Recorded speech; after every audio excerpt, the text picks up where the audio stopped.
Jika ke depan kita membicarakan geoekonomi dan geopolitik, setidaknya sudah ada 100 video sebelum ini yang menjelaskan aliran ekonomi kita, yaitu mengambil aliran ilmu MMT, Modern Monetary Theory, sebagai landasan ekonomi baru kaum milenial. Pastinya kita bukan anti pemerintah, tapi lebih karena beda platform, dan kita juga tidak memaksa platform kita dipakai pemerintah. Di sisi lain, bagi mereka yang tidak paham banyak tentang kegiatan Lemhanas, memahami geostrategi dunia, dan kurang informasi dari bacaan ekonomi gaya baru, video-video kita itu sepertinya ngaco. Padahal emang iya kali ya. Secara pribadi, apa artinya si Sontoloyo ini yang masih punya hutang dalam bisnis? Masih nyicil kewajiban di banyak usaha, masih nyangkul di sawah setiap hari, terkadang hari libur masih kerja, masih bingung kemana ngumpulin uang buat THR 286 karyawan yang sering kurang, masih sebel sama aliran pemerintah yang ikut cara Cina, yaitu state capitalism, sehingga swasta nggak bisa menang, dan berharap bos BUMN yang baru nggak pakai hutang lagi dan jangan ambil jatah swasta.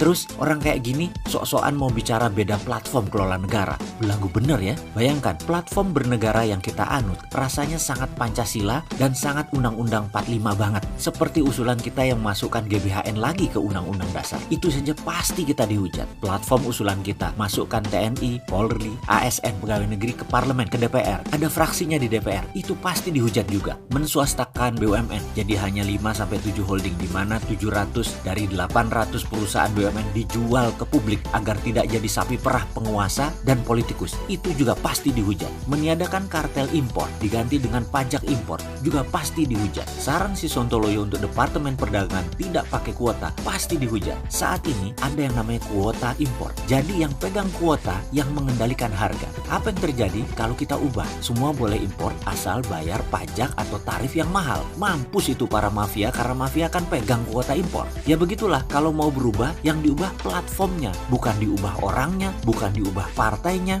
bukan diubah Pancasilanya, bukan diubah ideologi negaranya. Lalu platform itu apa? Mau saya jelaskan. Contoh satu aja ya. Pasal 33 semua milik negara. Platform kalau kita presiden, begini cara ngelola tanah airnya. Semua lahan milik negara. Pengelolanya hanya kontraktor-kontraktor tambang. Contoh, Toba Bara itu yang ada di seksi Killer, yang pemiliknya penguasa negara saat ini yang selalu dipakai walaupun belum memberikan kontribusi. Lahannya harusnya milik negara. Toba Bara itu hanya kontraktor, alias hanya pekerjaannya saja yang dia kerjakan. Jangan asetnya dimiliki, lalu dia jaminkan. Negara Indonesia itu menerbitkan SWF, Sovereign Wealth Fund Batubara. Uang hasil menerbitkan SWF buat bayar kontraktor. Katakanlah misalnya $20 per metrik ton. Kita jual batu baranya $70.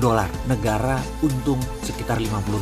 Kalau sekarang perusahaan tadi memiliki aset dan boleh menjaminkan aset lahan tersebut, lalu dapat pinjaman dan uangnya buat produksi. Yang dapat $50 adalah mereka. Loh kok enak? Dan juga kontrak karya atau IUPK versi SDM Jilid 1 kemarin kita tuntut di MK. Sebenarnya semua itu melanggar konstitusi undang-undang pasal 33. Kalau SWF tidak, itu yang dimaksud beda platform. Ya sudah, ada 1000 video dalam 3 tahun ke depan. Kita ajari siapa saja yang mau jadi negarawan. Mudah-mudahan ada yang mau dengar. Lah saya ini kan memang wong bodoh yang aku pinter. Mudah-mudahan sekali lagi ada yang mau dengar.